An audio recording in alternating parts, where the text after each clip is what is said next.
Habits that people barely notice can reveal how deeply countries differ. Most assume daily life in the US and England looks almost the same, but step into daily routines and that belief rarely holds up. Did you know an action that feels automatic in the States, like waiting for a crosswalk signal, can be ignored or even reversed in England? Imagine a London evening, people moving across a crosswalk at dusk as signals flash, or notice a grocery shelf with unrefrigerated eggs lining up next to boxes of cereal. What feels routine in one country often looks strange to someone else. In this video, you'll see 6 regular things you're not allowed to do in the US, but are considered normal or even expected in England. The scenes range from packed market streets in Leeds to the quiet corner of a Devon pub. Every contrast comes from research, direct accounts, online forums, or simple first-hand observation. In other words, you get real practices, not just popular stories. Before we continue, make sure to subscribe. Number 6. Jaywalking rules. Picture standing at a busy corner in Boston or Chicago. Most Americans will not cross until a green signal or walk sign appears, even if the road is empty. Cities like Los Angeles issue thousands of fines each year. Crossing outside the marked crosswalk can mean a ticket starting at $50, and sometimes going much higher. The need for order and legal liability shaped this behavior in the early 20th century. Americans expect visible rules and enforcement, so crossing in the middle of the road is often seen as risky or reckless.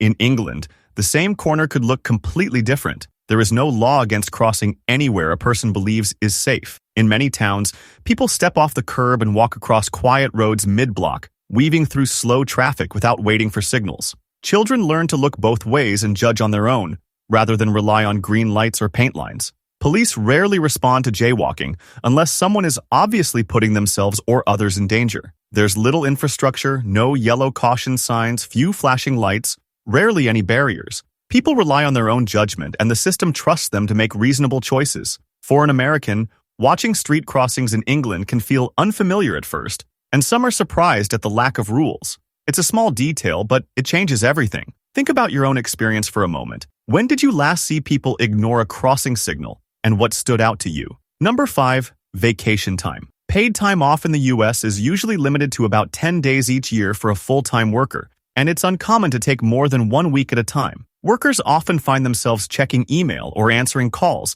even when officially on leave. The message is clear: work comes first, and real breaks are rare. Before smartphones, disconnecting was easier, but now vacations are often interrupted. In England, by law, the typical employee gets at least 28 paid days of vacation per year, regardless of role. Taking 2 weeks off in a row is ordinary, and most workplaces expect people to switch off completely. You might see an out-of-office notice on a colleague's email, and no one expects a response. Spend a Tuesday afternoon in a Winchester cafe, and you'll likely notice customers enjoying time away from work, talking, or reading without a phone in hand. Extended holidays aren't just allowed, they're encouraged for morale and health. Guilt over taking time off is rare in England today.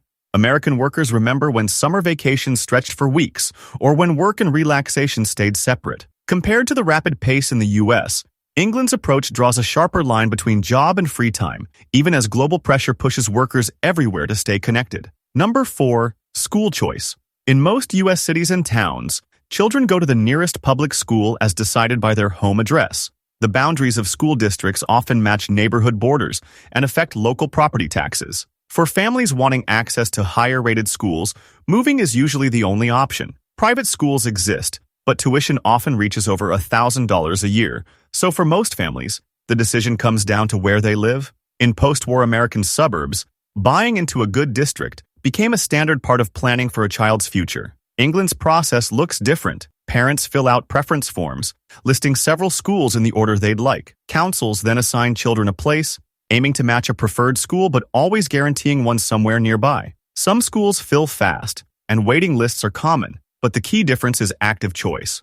On a weekday, in a Birmingham suburb, you might see children in different colored uniforms heading to several schools by foot or by car. Parents are more likely to drive or walk children to their chosen school than use a standardized bus. Many Americans are surprised that English families feel less pressure to move house just to chase a school rating. Housing decisions become broader, school quality matters, but it's not the only factor in choosing where to live. Number 3.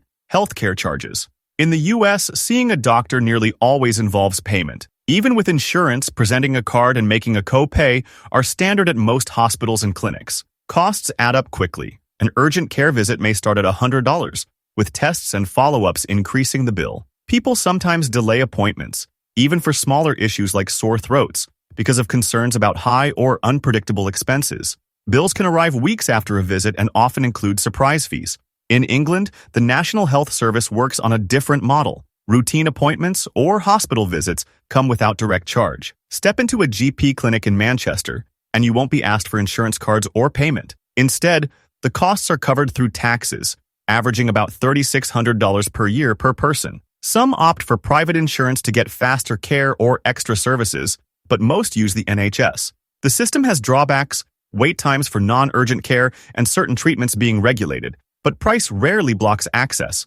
Most people go to the doctor right away for minor concerns, knowing they'll face no bill. For Americans who are used to paperwork and payments at every step, this level of simplicity stands out immediately. Number 2, drinking age. Turning 18 in America brings legal rights to vote, borrow money, or join the military, but buying alcohol isn't one of them. Federal law dating back to 1984 set the drinking age at 21 nationwide, tying state funding to enforcement. Selling or serving alcohol to anyone under 21 carries tough penalties in almost every state, from small diners in Ohio to upscale bars in Seattle. Being turned away at the bar is routine for Americans under the age limit, and fines are high for breaking the law. The safety argument, especially about drunk driving, has kept the higher age in place.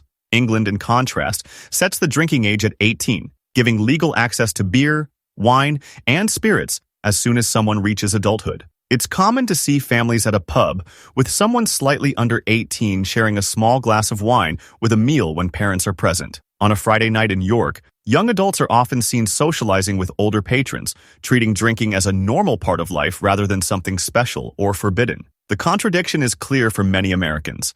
At 18, one can vote, enlist, or buy a firearm, yet not order a drink at a bar. In England, the same legal age covers both responsibilities and the right to drink. This double standard forces many visitors to rethink what adulthood means.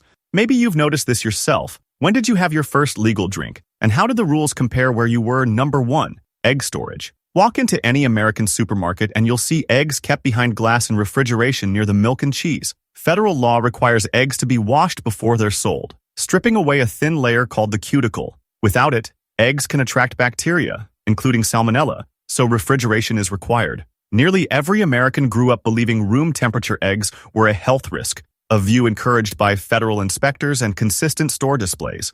In England, the routine is almost the opposite. Stores don't wash eggs, keeping the protective coating in place.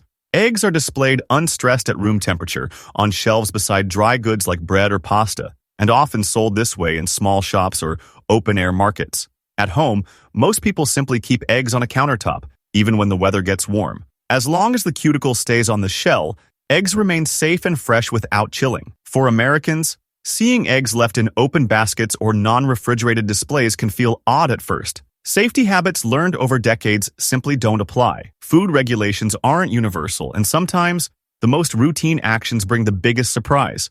It's a small detail, but one worth asking. What storage habit from another country have you tried, and did it feel natural? These details stretch beyond the obvious, changing routines that many people never question until they see another way. Americans are used to clear order and visible rules in everyday life. England puts more trust in personal judgment, with fewer fences and less direct enforcement. Sometimes, systems designed for comfort at home become points of confusion abroad. Drop your thoughts in the comments, and don't forget to like and subscribe for more content like this.